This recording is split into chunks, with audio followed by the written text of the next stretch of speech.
Olá, boa tarde. Chegou a hora de ficar atualizado com notícias do Brasil e do mundo desta quinta-feira, dia 11 de maio. Vamos começar essa edição com uma notícia positiva. A desigualdade salarial diminuiu no Brasil. O levantamento da PNAD, Pesquisa Nacional por Amostras de Domicílios Contínua, foi divulgado hoje pelo IBGE. O que contribuiu para a melhora dos indicadores foram os rendimentos ligados a programas sociais, que aumentaram 45%. Foram 24 bilhões de reais a mais. O destaque foi o Auxílio Brasil, embora neste item sejam incluídos outros benefícios como bolsas de estudo. Isso ajudou a reduzir a diferença, embora ainda seja grande. Enquanto 1% da população ganhou mais de R$ 17 mil por mês, 50% ficaram com pouco mais de R$ 530 por mês, ou seja, 32,5 vezes menos do que os altos rendimentos. É o índice mais baixo da série histórica, que começou em 2012. Existem outras faixas de renda que não foram incluídas nesta pesquisa e a situação mudou mesmo com a queda no rendimento médio geral no mercado de trabalho. É que, segundo o IBGE, cada vez mais as pessoas estão aceitando salários mais baixos para conseguir um registro na carteira. Um projeto de lei que estabelece o repasse de recursos arrecadados com multas de trânsito para custeio de carteiras de habilitação de pessoas de baixa renda foi aprovado pela Câmara dos Deputados. Hoje, a legislação já prevê que a cobrança das multas seja aplicada exclusivamente em sinalização, engenharia de tráfego e de campo, policiamento, fiscalização, renovação de frota circulante e educação de trânsito. A proposta do deputado José Guimarães, do PT do Ceará, altera o Código de Trânsito Brasileiro. O texto segue agora para o Senado.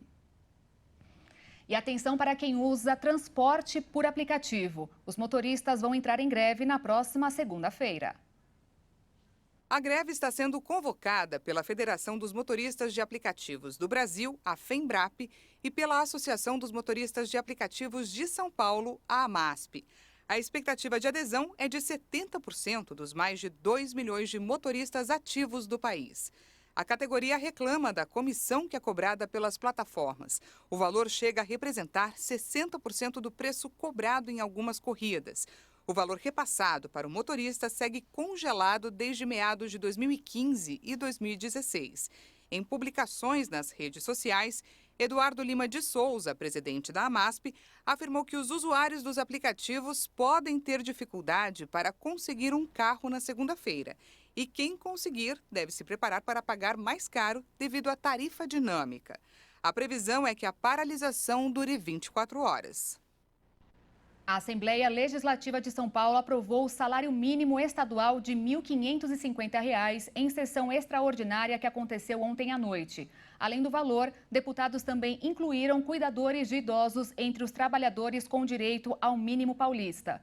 Antes, esse mínimo tinha duas faixas, de R$ 1.204 e R$ 1.306. E agora, o valor de R$ 1.550 foi fixado como base para todos. O salário mínimo de São Paulo deve ser usado para categorias profissionais sem pisos salariais definidos por lei ou convenção coletiva. As operações de compra e venda por e-commerce movimentaram 450 bilhões de reais nos últimos 3 anos. Os dados divulgados pelo Ministério do Desenvolvimento, Indústria, Comércio e Serviços usou como base notas fiscais eletrônicas fornecidas pela Receita Federal no período de 2016 a 2022. Nesse intervalo de 7 anos, as operações do comércio eletrônico digital movimentaram 628 bilhões de reais. O aparelho de celular foi o campeão de movimentação financeira, seguido por televisores, notebooks, tablets, geladeiras, livros e máquinas de lavar. A região sudeste foi a que teve a maior concentração de vendas online, com mais de 74%.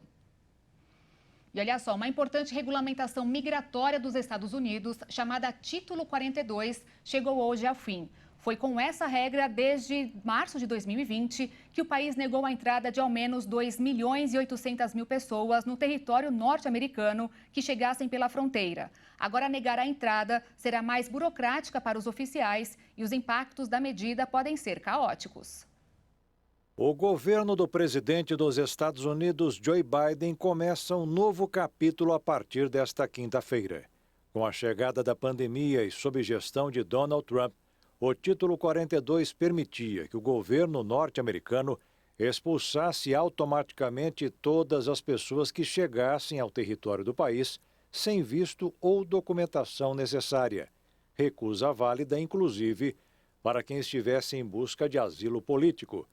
Mas crianças viajando sozinhas eram isentas. Mesmo quando Joe Biden assumiu a presidência do país, a regulamentação autorizada em março de 2020, após os Centros de Controle e Prevenção de Doenças emitirem uma ordem limitando a imigração para necessário reduzir a propagação da Covid-19, a administração do novo governo manteve a regra. Mas em janeiro deste ano, foi anunciado o encerramento das emergências nacionais ligadas à pandemia, o que também se aplicou para o uso do título 42. Então, a partir desta sexta-feira, os requerentes de asilo serão entrevistados por oficiais de imigração que, se acreditarem no medo das pessoas de serem perseguidas em seus países de origem, serão autorizadas a permanecer nos Estados Unidos até uma determinação final. Algumas pessoas até são detidas durante o processo de asilo, mas a grande maioria é libertada em território norte-americano com avisos para comparecer ao Tribunal de Imigração ou relatar às autoridades de imigração. Por enquanto, o governo dos Estados Unidos deve recorrer a uma regra antiga, chamada Título 8, para lidar com o fluxo de imigrantes, que permite deportar qualquer pessoa que entre no país sem visto ou documentação exigida, mas que não tem nenhuma relação com questões sanitárias. Além disso, o governo norte-americano afirmou que, para aumentar as probabilidades de serem aceitos no país, os migrantes deverão se inscrever online e buscar proteção em um país pelo qual passaram. A Organização Mundial da Saúde declarou hoje o fim da emergência da saúde pública da Mpox, conhecida como varíola dos macacos. Mas o diretor-geral da OMS, Tedros Adhanom, fez questão de ressaltar que isso não significa que o vírus que causa a doença pode ser ignorado. É preciso manter alerta com ela, da mesma maneira que acontece com a Covid. E olha só, um ensaio clínico em humanos de uma vacina contra o câncer de pâncreas traz esperança a quem é acometido pela doença. Os resultados tiveram sucesso limitado e foram promissores. A revista Nature, uma das mais conceituadas na área científica, publicou os resultados de testes em humanos que receberam um tratamento proposto por a empresa alemã BioNTech, conhecida por desenvolver vacinas contra a Covid. Os cientistas buscaram aumentar a resposta imune do paciente para evitar que o câncer volte, cresça ou se espalhe. Produzida com base na tecnologia de RNA mensageiro, a vacina aumenta as defesas naturais do corpo contra as células cancerígenas através de proteínas produzidas no corpo ou em laboratório que treinam o sistema imunológico do paciente a identificar e destruir células causadoras da doença. 16 pessoas participaram do experimento. Os ensaios clínicos de fase 1 mostraram que metade delas, que tem histórico de cirurgia para remover tumor, desenvolveram células T após receberem o tratamento. Essa célula pode potencialmente reconhecer as cancerígenas e impedi-las de reaparecer. Entre os 8 participantes do estudo com resposta imune detectável, não houve evidência de recorrência do câncer 18 meses após a cirurgia, enquanto o tempo médio de recorrência foi de 13,4 meses entre os pacientes que não responderam ao tratamento. E mesmo com resultados promissores, ainda há um longo caminho a ser seguido na busca por novos tratamentos contra o câncer. O próximo passo é desenvolver os testes clínicos de fase 2 e 3, antes que o imunizante seja submetido às agências reguladoras e depois ao mercado. O câncer de pâncreas é um dos mais letais, porque normalmente o tumor cresce sem ser detectado.